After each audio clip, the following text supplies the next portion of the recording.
Hey guys, I hope you're all doing well. So today it was actually requested to me that I talk a bit about how to make the most out of virtual events. Obviously this year at work we're having a virtual Freshers Week, so there's a lot of opportunities to get involved if you can, but I know it might be a bit weird, a bit foreign, so I thought I'd give some tips on how to make the most of it. Okay, so first of all, I just wanted to talk about the importance of researching the type of virtual event that you're signed up for.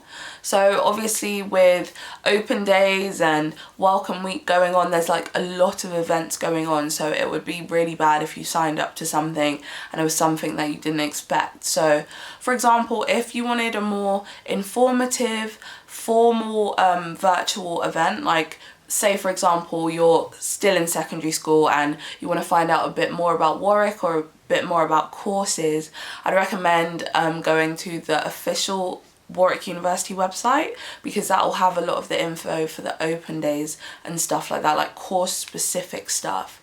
But if you're, let's say you're already a fresher here and you just want to have some fun, meet new people, then I'd recommend you go more towards the Warwick SU website, because on the SU it obviously is like the hub for all of the societies on campus, so it has the majority of society events listed there as well.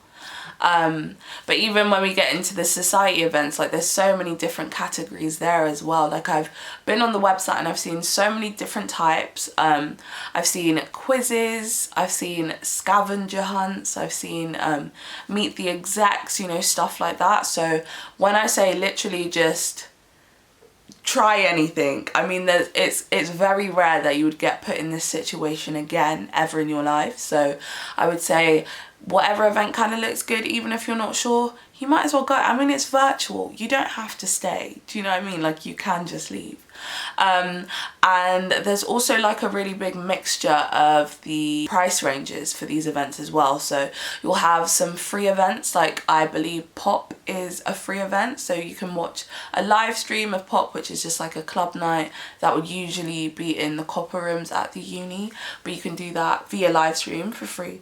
And obviously there'll be some other events as well that may cost a bit more, so really research before you buy your tickets, obviously, because you wouldn't want to walk away disappointed.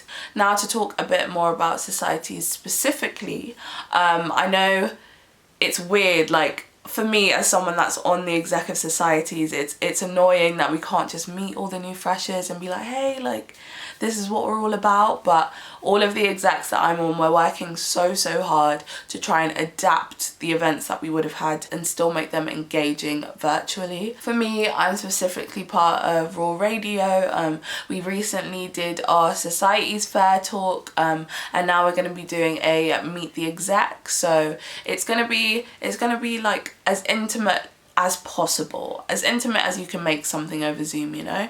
So obviously I'm a bit biased, but I'd highly recommend tuning into anything that you see Raw doing. Finally, I wanted to talk a bit about etiquette whilst you're in like virtual events. So I know it can be like really intimidating, like if you're in like a Zoom call with loads of people, for example, but I think it's important to really try not to get just like lost in the background. I'd recommend putting your camera on, I know it's a big one, and putting your microphone on.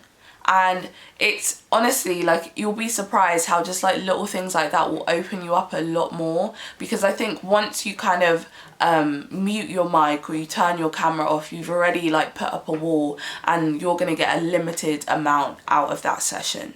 So really try and put yourself out there. Just think about it, you're gonna be behind a computer screen somewhere, so if something goes wrong, it's not the end of the world, you know what I mean? But yeah, also if you're in a session that uses breakout rooms, for example, if you're in a Zoom call, that is a great opportunity to be able to actually talk to people more in depth in a less pressured, smaller situation. And obviously if you don't have your mic and your camera on there, you're not going to talk to anyone, you're not going to meet anyone new. So yeah, I think that there's still a lot of potential that can be found in this Freshers Week. Honestly, with all these online events, people are really trying to utilize the power of the internet. So I think you should really just go for it. Sign up to everything that you want to sign up to. be brave. I know, ask all the questions you can, and yeah, try and remember faces, you know. So hopefully when this kind of gets better and we can actually start to meet up in person, you already know some people that you can hang out with. Go and check out the SU website, because that has a really long list of virtual events that are going on. Remember to check out your Welcome Week timetable as well. I promise you there's still stuff going on, like there are still so many people to meet. It's just going to be a bit different, you know, but we can adapt.